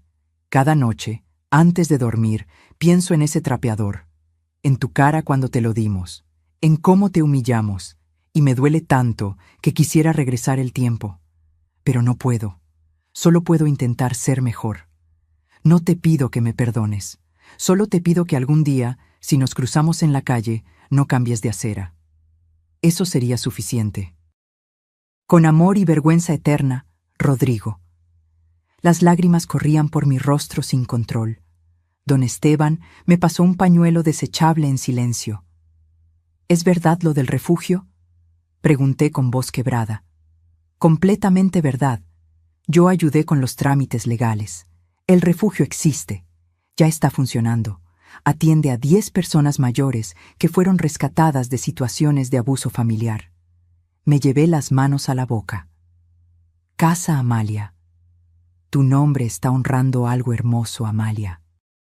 Algo que nació del dolor, pero que se convirtió en esperanza para otros. Me quedé en silencio largo rato, procesando, sintiendo. ¿Qué quieres hacer?, preguntó don Esteban. Rodrigo no está pidiendo verte, solo quería que supieras. Doblé la carta con cuidado. Quiero pensar. Salí del despacho con la carta en mi bolso. Caminé sin rumbo por el centro. Pasé por la catedral, por el mercado, por las calles donde Sebastián y yo caminábamos de novios hace tantos años. Me senté en una banca del jardín principal. Observé a las palomas picoteando migajas, a las parejas jóvenes tomándose fotos, a los niños corriendo con globos, y entonces supe qué hacer. 2 semanas después, un sábado por la mañana, me paré frente al edificio donde ahora vivía Rodrigo. Era un edificio modesto, 4 pisos, fachada sencilla, sin portero. Toqué el timbre del departamento 3B. La voz de Vanessa sonó por el intercomunicador, nerviosa. ¿Quién? Soy Amalia. Silencio. Luego el sonido de la puerta abriéndose. Subí las escaleras despacio. Mi corazón latía fuerte, pero no de miedo. De algo diferente. Algo como esperanza cautelosa. La puerta del departamento estaba entreabierta. Entré. El lugar era pequeño pero limpio. muebles sencillos, sin ostentaciones. Olía a café recién hecho y a algo dulce horneándose. Rodrigo estaba parado en medio de la sala, con los ojos rojos. Vanessa detrás de él, con las manos entrelazadas, también llorando. «Mamá», susurró Rodrigo. No corría a abrazarlo. Todavía no estaba lista para eso, pero tampoco me quedé en la puerta. «Leí tu carta. Yo no esperaba que vinieras. Vine porque necesito decirte algo, algo que tú necesitas escuchar y yo necesito decir». Me senté en el sofá. Ellos se quedaron de pie, como niños esperando un veredicto. «Lo que me hicieron fue imperdonable y voy a cargar con esa herida el resto de mi vida. No puedo simplemente olvidar 3 años de humillaciones. No funciona así». Rodrigo asintió, las lágrimas rodando. «Pero», continué, «tampoco puedo cargar con el odio, porque el odio pesa, Rodrigo, pesa tanto como la tristeza, y yo ya no quiero cargar cosas pesadas». «¿Qué significa eso?», preguntó Vanessa con voz temblorosa. «Significa que no voy a olvidar, pero voy a intentar perdonar, no por ustedes, por mí, porque yo merezco paz». Me puse de pie. Vi lo que hicieron con el refugio, vi los depósitos constantes, vi cómo vendieron la casa aunque no tenían que hacerlo. Y veo que al menos están intentando cambiar. «Mamá, nosotros…», levanté la mano. «No quiero que me digan nada ahora, solo escuchen. Voy a darles mi número nuevo, voy a permitir que me escriban, no prometo responder siempre, no prometo visitas frecuentes, pero voy a dejar la puerta entreabierta, solo entreabierta. Si ustedes realmente cambiaron, con el tiempo, tal vez esa puerta se abra más». Rodrigo se desplomó en el sofá, sollozando. «Gracias, mamá, gracias. No me agradezcas. Esto no es un regalo, es una oportunidad que se ganan día a día. Si vuelven a fallar, si vuelven a mentir, si vuelven a faltarme al respeto, esa puerta se cierra para siempre. ¿Entendido?». Ambos asintieron. Caminé hacia la salida. En la puerta me detuve. «Una cosa más. Ese refugio, Casa Amalia. Quiero ser voluntaria ahí». Rodrigo levantó la vista, sorprendido. «¿En serio?». «En serio. Si mi dolor puede ayudar a otros, entonces no fue en vano». Salí del departamento, bajé las escaleras, y cuando llegué a la calle, respiré profundo. No era felicidad plena lo que sentía, era algo más complejo. Era paz mezclada con tristeza, esperanza mezclada con cautela, perdón mezclado con memoria. Era simplemente seguir adelante. 6 meses después, estaba en Casa Amalia, el refugio, ayudando a una señora de 75 años que acababa de llegar. Se llamaba Refugio, irónicamente. Sus hijos la habían tenido en un cuarto sin ventanas, alimentándola con sobras. «No sé si pueda recuperarme de esto», me dijo con voz quebrada. Tomé su mano. Yo tampoco sabía si podría, pero mira dónde estoy ahora. «¿Usted también?». «También. Por eso entiendo tu dolor. Y por eso sé que sí puedes salir adelante». Sus ojos se llenaron de lágrimas, pero también de algo más, esperanza. Esa noche, de regreso en mi departamento, me senté en mi terraza con una taza de té. Socorro me había visitado, Hortensia también. Habíamos cenado juntas, reído, planeado un viaje a Guanajuato para diciembre. Mi celular vibró. Era un mensaje de Rodrigo. No era el primero. En 6 meses me había escrito cada semana. Mensajes cortos, respetuosos. Nunca pidiendo nada, solo compartiendo su vida. «Mamá, Vanessa horneó un pay de manzana con tu receta. Salió perfecto. Nos acordamos de ti. Te mandamos un abrazo». Esta vez, por primera vez en meses, respondí. «Me alegra que la receta les haya salido bien. Cuídense». Era poco. Pero era un paso, porque yo había aprendido algo en todo este proceso. El perdón no significa olvidar. El perdón significa decidir que el pasado no va a controlar tu presente. Significa soltar, no por la otra persona, sino por ti. Y yo había decidido soltar. Miré las estrellas. Pensé en Sebastián, en cómo él me había enseñado que el amor verdadero nunca humilla, nunca rebaja, nunca pisotea. Gracias, mi amor, susurré al viento, por enseñarme mi valor, por dejarme recursos para defenderme, por amarme hasta en tu ausencia. Una estrella fugaz cruzó el cielo. Pedí un deseo. No pedí riqueza, no pedí venganza, no pedí que el tiempo regresara. Pedí paz, para mí, para todos los que habían sido lastimados como yo, para todos los que sentían que no valían nada. Y en ese momento, sentada en mi terraza, con mi té caliente, mis amigas recientes, mi trabajo en el refugio, mis pinturas en las paredes, mi independencia recobrada, me di cuenta de que ese deseo ya se había cumplido. Reflexión final. Si estás escuchando esta historia y te sientes identificada, quiero que sepas algo. Tú también vales. No importa cuánto tiempo lleves aguantando maltratos. No importa cuántas veces te hayan dicho que eres una carga. No importa cuántos trapeadores metafóricos te hayan dado. Tú vales. Y nunca, nunca es tarde para recuperar tu dignidad.